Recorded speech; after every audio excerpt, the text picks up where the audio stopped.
सभी छात्र छात्राओं को मेरा नमस्कार, सलाम, नमस्ते। मैं फिर हाजिर हूँ प्यारे बच्चों, आपकी हिंदी की 8वीं कक्षा की वर्कशीट लेकर। और हमें आज पढ़ना है पाठ चिट्ठियों की अनूठी दुनिया कार्यपत्रक, यानी वर्कशीट हमारी 11 है। तिथि है 3/11/2020। यहाँ आपको अध्यापक का नाम अपने और यहाँ अपना नाम लिखना है और कक्षा हमारी 8 है। तो पत्रों का महत्व हमने समझा था पिछली वर्कशीट में कि पत्रों को विभिन्न भाषाओं में क्या क्या कहते हैं और पत्र किस तरह किसी ज़माने में इस पहुंचाए जाते थे, हरकारे द्वारा, घोड़ों द्वारा, कबूतरों द्वारा। तो अब आज की वर्कशीट में हम पढ़ते हैं कि लेखक क्या कहते हैं कि पिछली शताब्दी में पत्र लेखन ने एक कला का रूप ले लिया। डाक व्यवस्था के सुधार के साथ पत्रों को सही दिशा देने के लिए विशेष प्रयास किए गए। पत्र संस्कृति विकसित करने के लिए स्कूली पाठ्यक्रमों में पत्र लेखन का विषय भी शामिल किया गया। भारत ही नहीं, दुनिया के कई देशों में यह प्रयास चले और विश्व डाक संघ अपनी ओर से भी काफ़ी प्रयास किए। विश्व डाक संघ की ओर से 16 वर्ष से कम आयु वर्ग के बच्चों के लिए पत्र लेखन प्रतियोगिताएं आयोजित करने का सिलसिला सन 1972 से शुरू किया गया।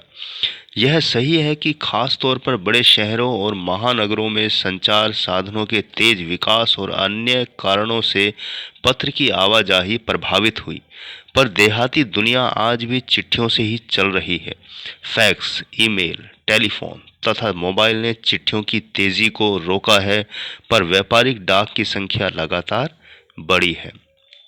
तो हमने देखा यहाँ पे अभी पहले पैराग्राफ में कि पिछली शताब्दी में लेखन कला यानी पत्र कला उसका रूप कला के रूप में ले लिया है, यानी कि वो एक आर्ट हो गई है पत्र लिखना भी।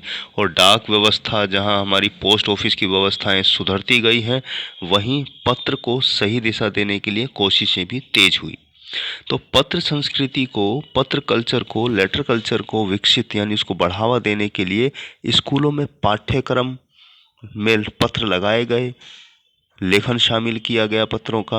और भारत तथा अन्य देशों में भी बच्चों डाक विश्व संघ यानी हमारा जो पोस्ट ऑफिस का मतलब पूरी दुनिया का एक यूनियन है, एक तरह के संघ है, ऑर्गेनाइजेशन है, उसकी तरफ से 16 वर्ष से कम, जो यानी 16 साल से कम आयु वर्ग के उम्र के बच्चे थे, उनको पत्र लेखन प्रतियोगिताएं आयोजित करने का सिलसिला 1972 से शुरू किया गया, ताकि पत्रों को बढ़ावा दिया जा सके, लोग ज़्यादा से ज़्यादा पत्र लिख सकें।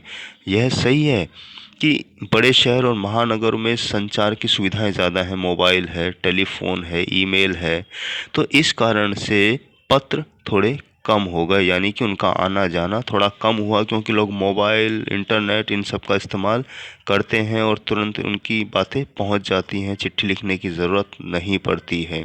तो इसीलिए चिट्ठियों की आवाजाही कम हुई है, लेकिन बिजनेस पर्पस से जो डाक जाते हैं उनकी संख्या बढ़ी है और ये अच्छी बात है। आइए आगे बढ़ते हैं कि जहाँ तक पत्रों का सवाल है, अगर आप बारीकी से उसकी तह में जाएं तो आपको ऐसा कोई नहीं मिलेगा जिसने कभी किसी को पत्र ना लिखा या ना लिखाया हो, या पत्रों का बेसब्री से जिसने इंतज़ार ना किया हो।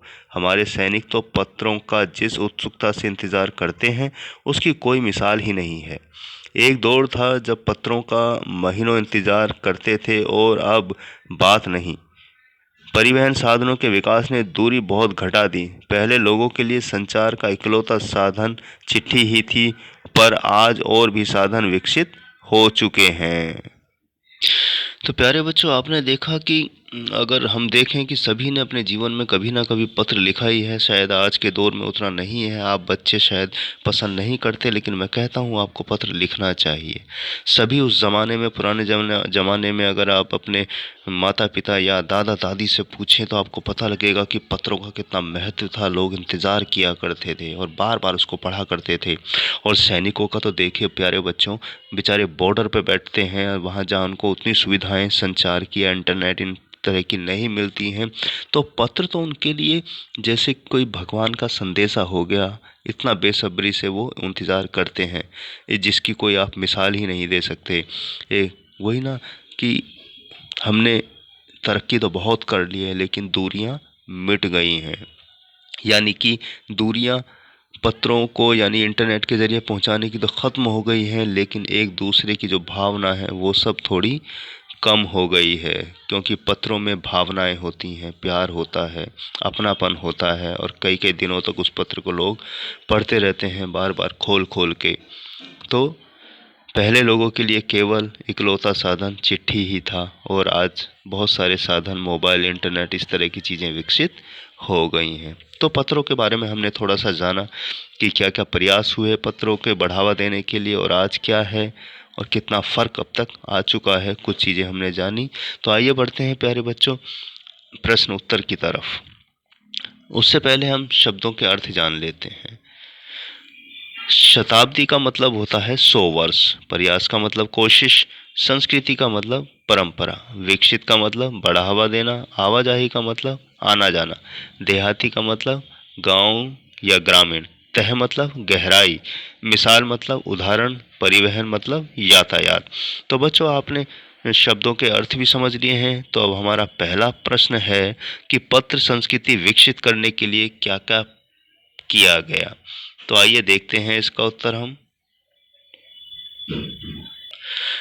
प्यारे बच्चों पहले प्रश्न का उत्तर हमारी स्क्रीन पर है कि पत्र संस्कृति विकसित करने के लिए क्या क्या किया गया। तो उत्तर हमारा है कि पत्र संस्कृति विकसित करने के लिए विश्व डाक संघ ने अपनी ओर से काफ़ी प्रयास किए। स्कूली पाठ्यक्रमों में पत्र लेखन का विषय शामिल किया गया और पत्र लेखन प्रतियोगिताएं आयोजित करने का सिलसिला शुरू किया। इस तरह से सारी दुनियाओं में भी पत्रों के विकास के लिए अनेक कार्य किए गए। तो बढ़ते हैं दूसरे प्रश्न की तरफ। प्यारे बच्चों दूसरा प्रश्न हमारी स्क्रीन पर है कि विश्व डाक संघ द्वारा क्या शुरू किया गया और कब। तो उत्तर हमारा है विश्व डाक संघ द्वारा पत्र लेखन प्रतियोगिताएं 1972 ईस्वी में शुरू की गई। तो 1972 में शुरू की गई विश्व डाक संघ द्वारा पत्र लेखन प्रतियोगिताएं, और पूरी दुनिया में इसको बढ़ावा दिया गया। तो आइए बढ़ते हैं तीसरे प्रश्न की तरफ प्यारे बच्चों। तीसरा प्रश्न हमारा स्क्रीन पर है प्यारे बच्चों कि पत्रों की आवाजाही क्यों प्रभावित हुई। इसका सीधा सा उत्तर है संचार साधनों के तेज विकास जैसे फैक्स, ईमेल, टेलीफोन तथा मोबाइल की वजह से पत्रों की आवाजाही प्रभावित हुई। क्योंकि पहले लोग महीनों इंतज़ार किया करते थे, और आज आपके पास इंटरनेट, ईमेल, व्हाट्सएप ऐसे तमाम ग्रुप हो गए हैं कि आप तुरंत अपना मैसेज दुनिया के किसी भी कोने में भेज सकते हो। इस कारण पत्रों की आवाजाही प्रभावित हुई यानी कम हुई। तो बढ़ते हैं चौथे प्रश्न की तरफ प्यारे बच्चों। प्यारे बच्चों चौथा प्रश्न आपकी स्क्रीन पर है कि सैनिक पत्रों का उत्सुकता से इंतजार क्यों करते थे। उत्तर हमारा है कि सैनिकों के पास संचार के तेज साधन नहीं रहते थे, इसलिए वह पत्रों का उत्सुकता से इंतजार करते थे। क्योंकि सैनिकों के पास समस्याएं बहुत सारी हैं, पहाड़ों पर हैं, कहीं ऐसी ऐसी जगह पर हैं वो जहाँ पर संचार के साधन यानी इंटरनेट वगैरह इतनी मजबूती के साथ उनको उपलब्ध नहीं है, इसलिए वो महीनों महीनों पत्रों का इंतज़ार उत्सुकता से एकदम ऐसे इंतज़ार करते थे जैसे किसी ईश्वर का संदेशा हो। तो आइए बढ़ते हैं पाँचवें प्रश्न की तरफ प्यारे बच्चों। प्यारे बच्चों पाँचवा प्रश्न हमारी स्क्रीन पर है। पाँचवा प्रश्न हमारा है कि पंडित जवाहरलाल नेहरू जी के अनुसार हजारों साल पहले संचार के साधन क्या थे और बदलते बदलते क्या हो गए। तो उत्तर हमारा है कि नेहरू जी के अनुसार हजारों साल पहले संचार के साधन हरकारे थे, फिर बदलते बदलते तेज घोड़े, फिर रेलवे, फिर रडार तक आ गए, और आज आप देख ही रहे हैं कि तमाम चीज़ें, मोबाइल, इंटरनेट, फैक्स, ईमेल, इस तरह की चीज़ें, व्हाट्सएप, हर तरह की सुविधाएं आपके पास हैं। आप अपनी बात तुरंत कहीं तक भी पहुंचा सकते हैं। तो बढ़ते हैं छठे प्रश्न की तरफ जो गतिविधि है।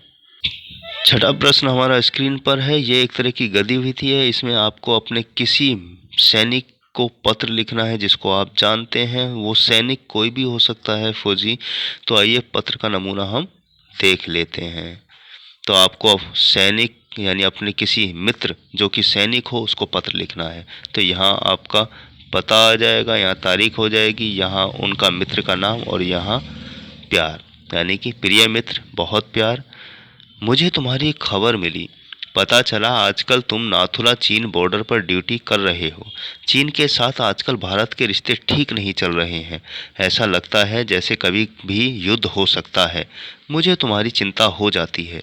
तुम भाग्यशाली हो कि तुम्हें माँ भारती की रक्षा के कर्तव्य मिले। तुम्हारी माँ बहुत चिंतित है, इसलिए उन्होंने मुझसे कहकर यह पत्र लिखवाया। जैसे ही मेरा पत्र मिले तुम तुरंत खबर भेजना। यहाँ सब तुम्हारी चिंता करते हैं। तुम्हारा मित्र दीपक। आपने एक साधारण पत्र का नमूना देखा यहाँ पे। इसी तरीके से आप और भी अच्छे ढंग से लिखने का प्रयास कर सकते हैं किसी सैनिक को पत्र लिखकर।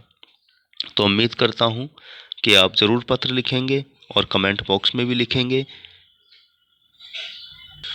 तो प्यारे बच्चों, उम्मीद करता हूँ आपको आज की अपनी 8वीं कक्षा की हिंदी की वर्कशीट समझ आ गई होगी। तो इसी के साथ मैं लेता हूँ विदा, और विदा लेने से पहले कुछ विशेष और ख़ास बातें कि हाथ धोते रहें समय समय पर, और बाहर निकलें तो मास्क लगा कर निकलें, और 2 गज की दूरी यानी 6 फीट की दूरी भीड़ भाड़ में बनाए रखें। आप सुरक्षित हैं, देश सुरक्षित है, हम सब सुरक्षित हैं। तो सावधानी हमेशा रखनी चाहिए। इसी के साथ मैं लेता हूँ विदा। प्रिय बच्चों, आपको बहुत बहुत शुभकामनाएं। मिलता हूँ अगली वर्कशीट पर।